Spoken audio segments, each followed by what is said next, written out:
नमस्ते। मैं doctor Sushila योगाचार्य Facebook और यूट्यूब के लाइव सेशन में आप सभी का स्वागत करती हूँ। और आज हालांकि योगा हमेशा करती हूँ मैं, लेकिन कुछ टाइम के लिए मैं ये सोचती हूँ कि अपने योग हैं, प्राणायाम हैं, किस तरह से, किस स्टाइल से हम शुरुआत करते हैं उसके बारे में हालांकि मैंने यूट्यूब पे मेरा डाल रखा है, लेकिन नए सिरे से जब हम योग क्लास करेंगे, योगा करेंगे और योग सूत्र के बारे में या फिर एनाटॉमी के बारे में कुछ अपनी चर्चा करेंगे, उससे पहले मैं ये सोचती हूँ कि कुछ अपने गायत्री मंत्र और प्रार्थना और अपने जो शांति पाठ है इनके माध्यम से हम अपना शुरुआत करते हैं। तो सबसे पहले हम जब अपने योगा क्लास में जाते हैं या योगा करते हैं तो उसमें क्या होता है कि हमें एक मिनट पहले अपना कुछ जो दैनिक दिनचर्या है उनको जैसे हम फॉलो करते हैं, जो हम रोज़ाना जो हमारा काम करते हैं वो करते हैं। तो सबसे पहले हम जाएंगे, हमारी क्लास में जाएंगे, हमारी क्लास में वातावरण अच्छा हो और सूर्य का आगमन हो और अच्छा वेंटिलेशन हो, अच्छी हवा हो और मतलब एक सुहावना और सौहार्दपूर्ण वातावरण हो, जिससे क्या होता है कि हमारे शरीर में एक सुकून सा महसूस होता है। जैसे हम कहीं तालाब पर जाते हैं, वहाँ बहुत सारे पेड़ होते हैं और जंगल में जैसे हम वहाँ एक खुली हवा होती है, अच्छे पेड़ पौधे होते हैं, वहाँ हमें ऑक्सीजन मिलती है। तो ऐसी जगह पे, और जैसे हम रूम में कर रहे हैं तो हमारी खिड़कियाँ वगैरह हैं वो खुली होनी चाहिए। सर्दियों के टाइम में हम खुली नहीं रख सकते, लेकिन वैसे हमारी खिड़कियाँ हैं वो खुली होनी चाहिए। और सॉरी, एक मोबाइल को बंद कर देती हूँ मैं।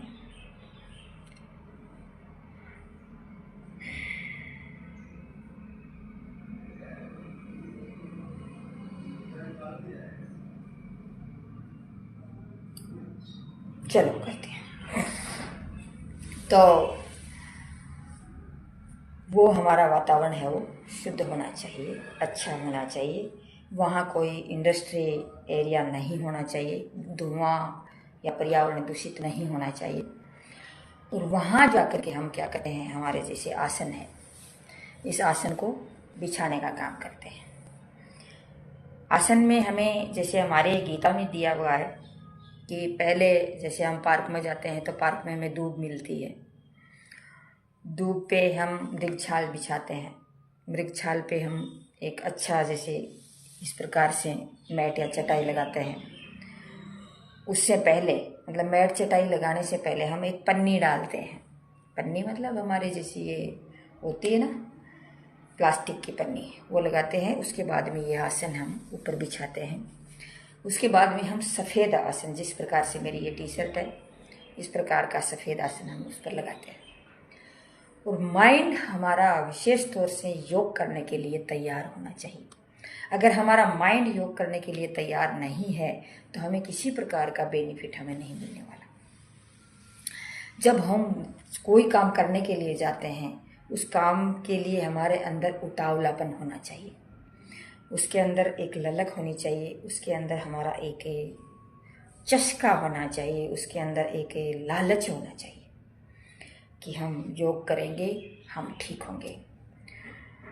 अब पहले जैसे क्या है कि शुरुआत में जब मैंने अपने योगा शुरू किया था तो 2010 के आसपास मैंने किया था। उस टाइम मेरी स्थिति बहुत ज़्यादा खराब थी और मैं योग करने में असक्षम थी, और लेकिन फिर भी मैंने उसको नहीं छोड़ा। रात को जैसे सोती थी चारपाई पे तो मैं उठ नहीं पाती थी, रजाई ओढ़ नहीं पाती थी। मानसून जब आता था तो मतलब इस प्रकार से मेरे हाथ हैं, ऐसे होने लग जाते थे। तो ये चेंजिंग था उस मौसम का, मौसम की एलर्जी थी। उसके बाद में मैंने छोड़ा नहीं, धीरे धीरे धीरे धीरे करती गई। फिर वो जैसे थेरेपी भी ली, फिर योगा करना शुरू करी, फिर लोगों को करवाना शुरू किया। अभी तक मैंने नहीं छोड़ा है। और मैं ये मानती हूँ, ये मेरे ज़हनों में मैंने छुपा रखा है कि मैं कभी भी योगा नहीं छोड़ूंगी, और कभी भी योगा नहीं छोड़ूंगी तो मैं अच्छा जीवन मिलेगा मुझे। और इस योग की वजह से मुझे दूसरा जीवन मिला है। बहुत से लोग करते हैं, छोटे बच्चे भी आजकल मजाक बनाने लग जाते हैं और मजाक करते हैं, या बड़े लोग भी मजाक करते हैं कि आप जैसा जीवन मुझे भी, मेरा भी जीवन बदल दीजिए। लेकिन 5 दिन 10 दिन का जुनून होता है, उस जुनून के बाद में वो क्या करते हैं, उसको छोड़ देते हैं। लेकिन जैसी उनकी मर्जी है, छोड़ें, कोई विशेष बात नहीं है। क्योंकि कोई भी आदमी किसी को मतलब आगे नहीं बढ़ा सकता, आदमी खुद ही आगे बढ़ता है। अब मेरे को जैसे मैं ढीठ होकर के बैठ जाऊं, योगा नहीं करूं, तो मुझे कौन करवाएगा? पकड़ पकड़ के ला करके थोड़ी करवाएंगे, नहीं करवा सकते। और योग में क्या है ये तो मैं जानती हूँ, या फिर योगाचार्य योग करते हैं वो जानते हैं। हमारे गुरु हैं जो कब से जो योग कर रहे हैं और आज तक योग कर रहे हैं, और उसकी बॉडी इतनी फिट है 70-75 वर्ष 80 के वर्ष में, तो कोई उसका मुकाबला नहीं कर सकता। और मेरे पिताजी तो इतने बड़े ज़बरदस्त योगी हैं, इतने बड़े ज़बरदस्त डांसर हैं, इतने बड़े कलाकार हैं, गायकार हैं, लेकिन आगे नहीं बढ़ पाई। उसकी जो चीज़ थी वो दबी की दबी रह गई। हालांकि पहले वो हंसी मजाक ठिठोली होलियों में किया करते थे, मेरी तरह चुलबुले थे, और आज उसी की देन है, वो अपने दिमाग में कभी किसी प्रकार का फितूर नहीं रखते हैं, मस्त रहते हैं और अपनी ज़िंदगी अपने हिसाब से जीते हैं। अगले अपने हिसाब से वो अगर नहीं जीते तो आज बीमार हो जाते, मर जाते। मेरी माँ ने कभी भी अपने हिसाब से ज़िंदगी नहीं जी। उन्होंने सोचा कि ये वो लोग ये कह देंगे, वो ये कह देंगे, वो ये कह देंगे। मुझे भी कहा, अरे बेटा क्या योग कर रही है तो योग भवन में जाकर के योग करने की तेरे को क्या जरूरत है? तू घर पे कर लेना, किसी को क्यों करवाती है? अगर किसी को मैं नहीं करवाऊंगी तो दुआएं कहाँ से मिलेंगी? किसी को करवाऊंगी, कहीं जाऊंगी, तभी तो वहाँ से सीखूंगी, कुछ सीखने को मिलेगा। इस 4 दीवारी में मुझे कौन सिखाएगा? मेरा खुद का अनुभव जैसे थोड़ा बहुत मोबाइल में देख करके मैं कर लेती हूँ, तो उसका अनुभव हमें कहाँ से, लोगों का अनुभव हमें कहाँ से मिलेगा? हमारी एज का अनुभव तो हमें मिल जाता है, अनुभव हो जाता है हमें जब एज पाते हैं, जब वातावरण मिलता है, जब संघर्ष मिलता है, जब सब प्रकार की चीज़ें हमें मिलती हैं तो वो मिल जाता है हमें। लेकिन लोगों के पास जो चीज़ है, एक चीज़ भी अगर किसी को सीखने को मिलती है बहुत बड़ी बात होती है। तो इसे हमें ग्रहण करना चाहिए। आदमी को कभी भी किसी प्रकार का गुरूर नहीं होना चाहिए। जैसे मैंने अब पीछे एक वीडियो बनाया है, उसमें मैंने कहा जाट की जमेड़ी हूँ, खानदानी हूँ, खार खा जाती हूँ तो खा जाती हूँ, गलत बात स्वीकार नहीं करती। तो ये चीज़ें हैं, ये जैसे एक लहजा ऐसे करते हैं, ऐसा लहजा कहाँ से आता है? ये लहजा कहाँ से आता है? जब हम माइंड से फ्री होते हैं तब। अगर माइंड से फ्री नहीं होते हैं तो ये लहजे नहीं आ सकते, शर्म आ जाती है, शंका महसूस होती है, और किसी के सामने 2 शब्द बोलने की हिम्मत नहीं होती। जैसे मेरी मम्मी कहती थी मेरे को कि बेटा तू बीएड करने के बाद शिक्षा शास्त्री कर, जयपुर शिक्षा शास्त्री करके आई थी, तो राष्ट्रीय संस्कृत संस्थान है जयपुर, तो शिक्षा शास्त्री करके आई थी, उसके बाद में ज़्यादा बोलने लग जाती। तो मैंने कहा माँ वो तो बोलने का ही काम था, अगर वहाँ मैं बोलती नहीं, मूक बधिर बनी रहती, तो वो मेरी क्या ट्रेनिंग थी। वैसे मेरे गुरु ने कहा था मुझे, हमारे विभागाध्यक्ष तो शर्मा जी थे, और हमारे संस्कृत के ज़बरदस्त ज्ञाता, हालांकि सभी संस्कृत के ज़बरदस्त ज्ञाता थे, लेकिन सुदेश जी सर हैं, उनमें मैंने कुछ एक अलग ही चीज़ देखी। वो बहुत ही कठोर थे और बहुत ही मतलब शालीन भी थे, और अगले की बात को तुरंत समझने में बहुत ही माहिर थे। तो उन्होंने, उनकी ड्यूटी हमारे जैसे हमारे लेसन 40 लेसन लगे थे। आजकल तो क्या करते हैं, ये बीएड करते हैं, लेसन वगैरह लगते हैं, यूं ही टाइम पास करके आ जाते हैं, कुछ लेसन वेसन नहीं देते, वहाँ जा कर के हाजिरी दी और आ गई वापस, और लेसन भी नहीं बनाते। हमारा काम था पूरा डेडिकेशन के साथ, हमने पूरा काम किया था। 40 के 40 लेसन दिए थे, लेकिन हम इतने भाग्यशाली थे कि सुदेश जी सर है, वो हमारे पहले जो गुरु थे, जो हमारे पहले लेसन में आए थे। तो 4 लेसन उन्होंने हमारे चेक किए थे, उसमें हमें पारंगत बना दिया था। उसके बाद में हमें लेसन देने में जोर ही नहीं आया। हमारी डायरी खुद हम बनाते थे, चित्र हम खुद बना देते थे। हम ये सोचते थे कि जितना ज़्यादा हम सीख सकें उतना सीखते थे। तो उन्होंने पहली बार जब मेरी क्लास में गए थे तो मैंने नमस्कार किया, बोले और सुशीला क्या चल रहा है। सर बढ़िया चल रहा है।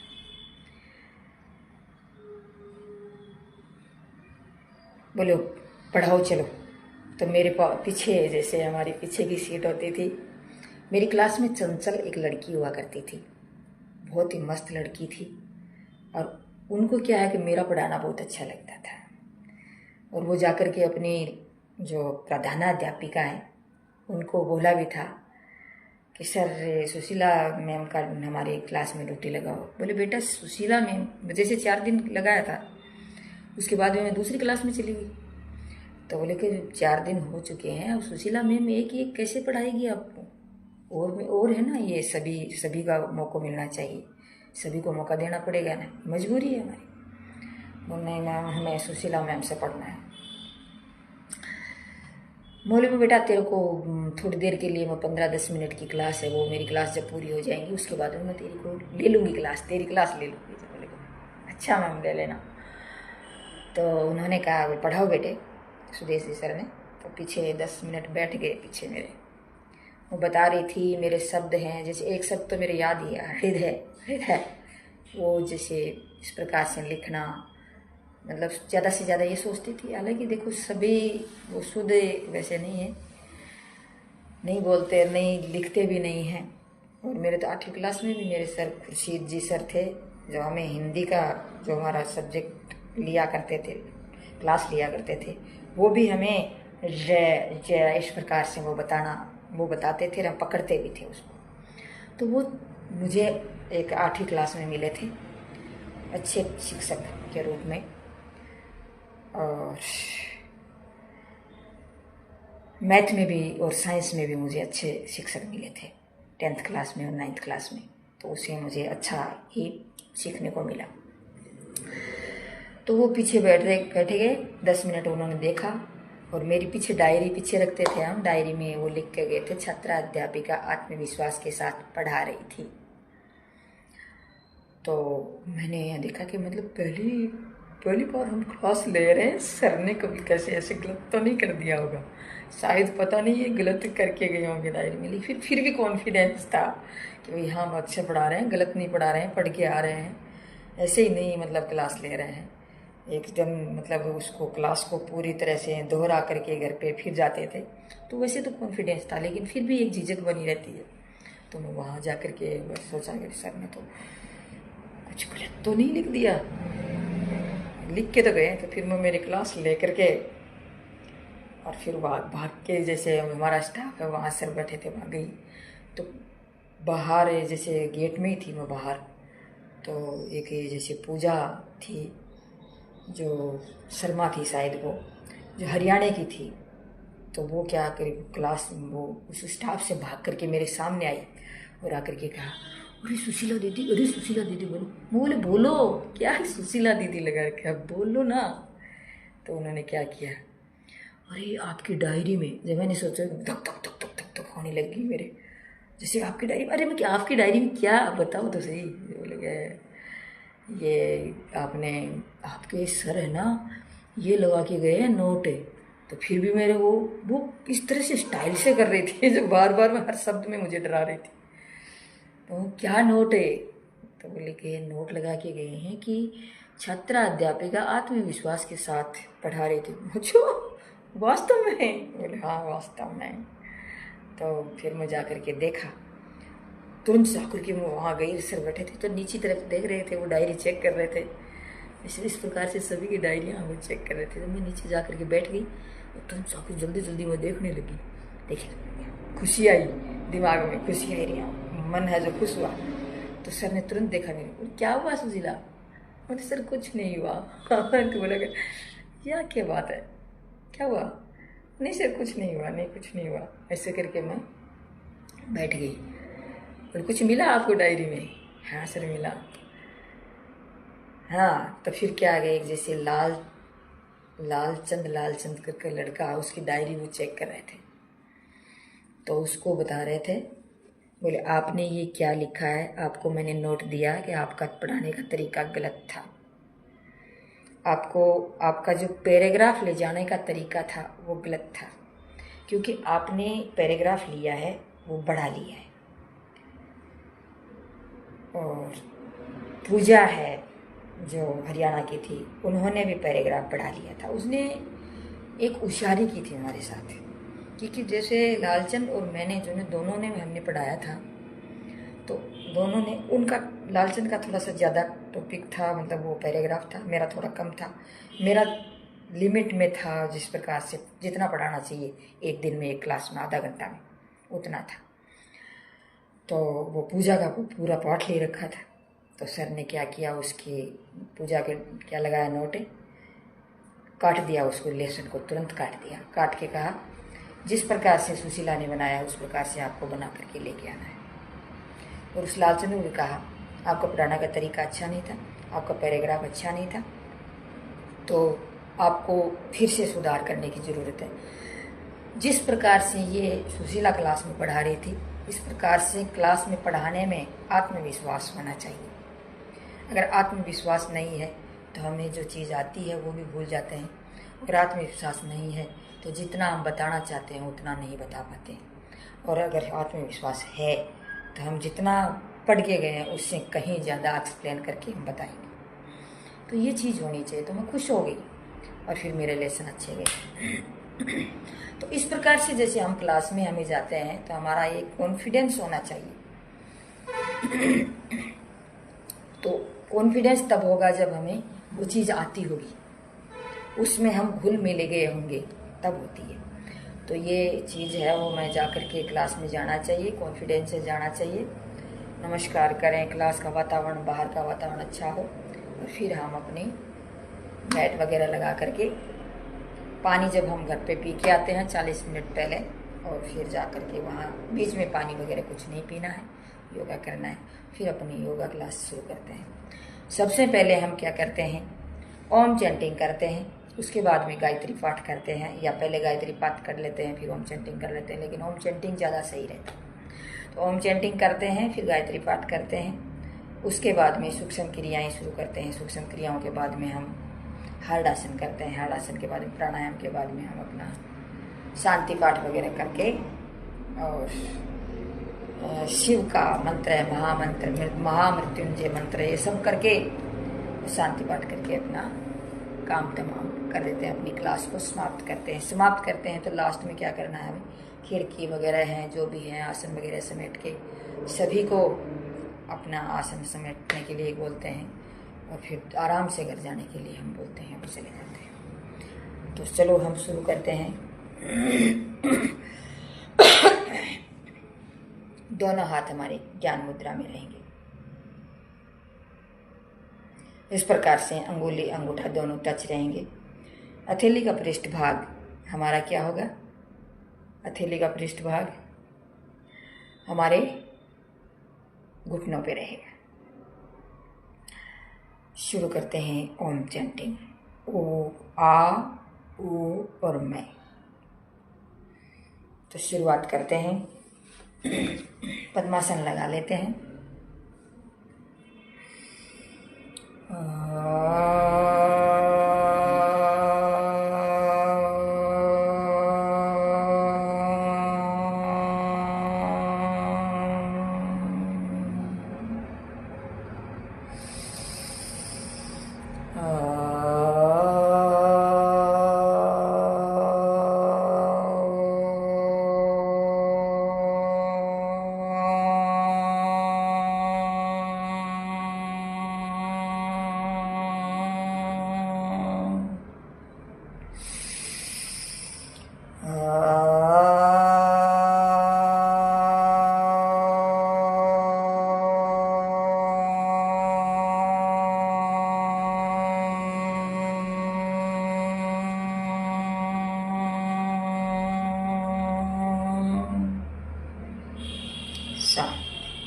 शुरू करते हैं गायत्री मंत्र। जो गायत्री मंत्र है वो हमारे बुद्धि को बलिष्ठ बनाने में बहुत ही महत्वपूर्ण भूमिका निभाता है। और जब भी हम योगासन शुरू करें हमारा गायत्री मंत्र जरूर करें।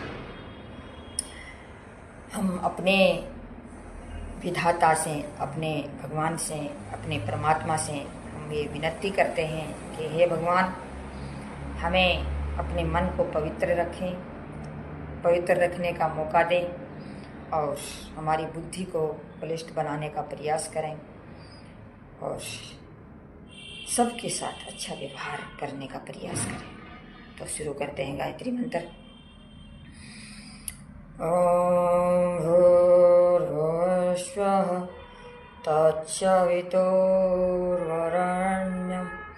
भर्गो देवस्य धीमहि धियो यो नः प्रचोदयात्।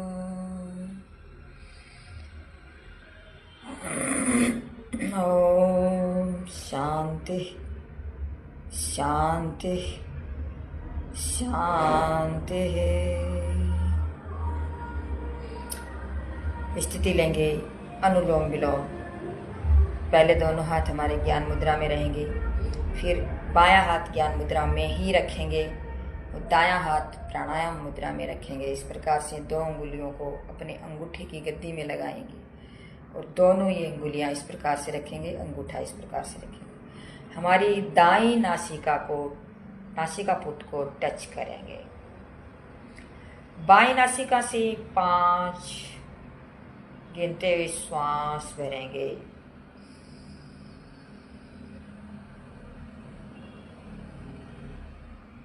दाईं नासिका से श्वास को 5 गिनते हुए निकाल देंगे।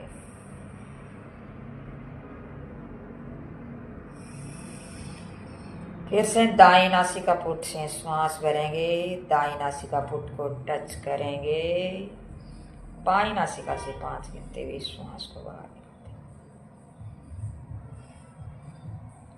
हैं। ये क्रिया दोहराते जाएं, 5-7 राउंड लगातार करते रहें।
इस प्रकार से बाईं नासिका से श्वास लेंगे, बाईं नासिका से श्वास को छोड़ करके अपने अनुलोम विलोम क्रिया को पूर्ण करेंगे।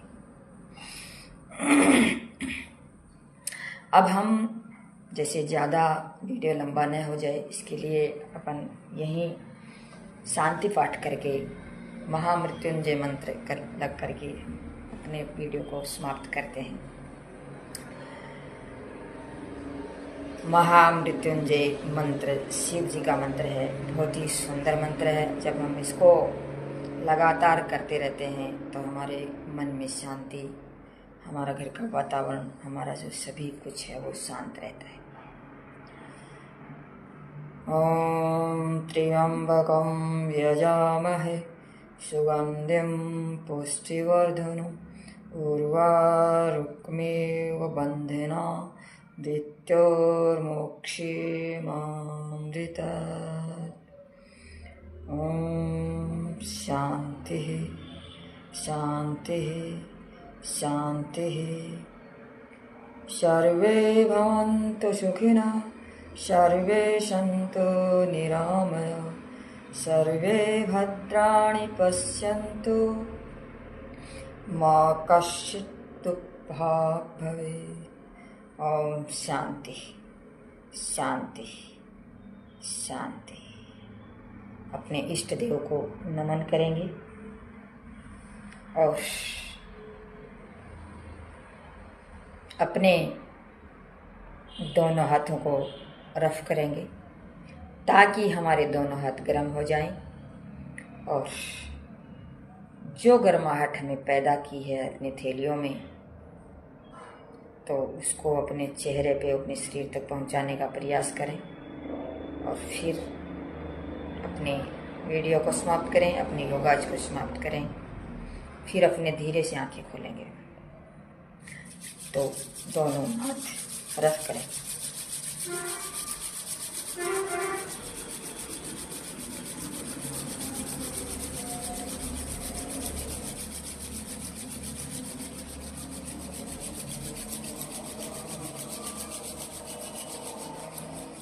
अपने चेहरे पे लगाएंगे, अपने पूरे शरीर तक पहुंचाने का प्रयास करें। धीरे से आंखें खोलेंगे। तो ये है हमारा योग। योग में शांत माइंड होना बहुत ज़रूरी है। जब हम एक्सरसाइज करते हैं हमारे ब्लड रेट में या ब्लड की सर्कुलेशन और हार्ट बीट बढ़ जाती है, और जब हम योगाज करते हैं तो हमारे हार्ट बीट और ब्लड सर्कुलेशन है वो नॉर्मल अवस्था में आ जाता है। तो इसलिए कहते हैं कि हमें योग करना बहुत ज़रूरी होता है। हमारे इस जीवन में, हमारे इस माहौल में, इस आधुनिक युग में खान पान, रहन सहन, आचार विचार बहुत ही दूषित हो चुके हैं। तो उनको ठीक करने के लिए हमें ये ज़रूरी है। बाकी कोई किसी को कुछ नहीं करा सकता, अपनी मर्जी से करते हैं सभी, और मर्जी से करेंगे तभी इस मुकाम तक पहुंच पाएंगे, अन्यथा नहीं पहुंच पाएंगे। तो जरूरी है ये।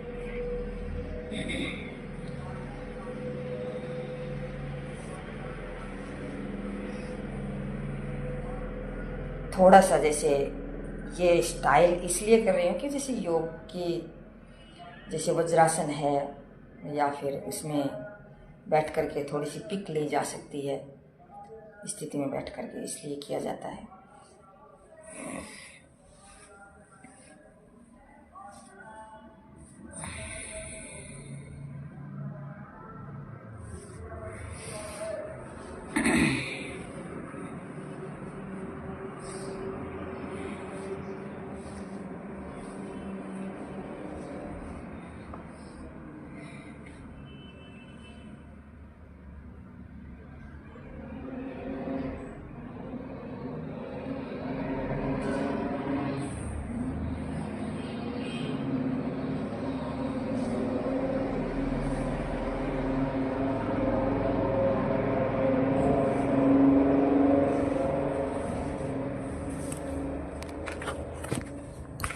चलो, थैंक यू।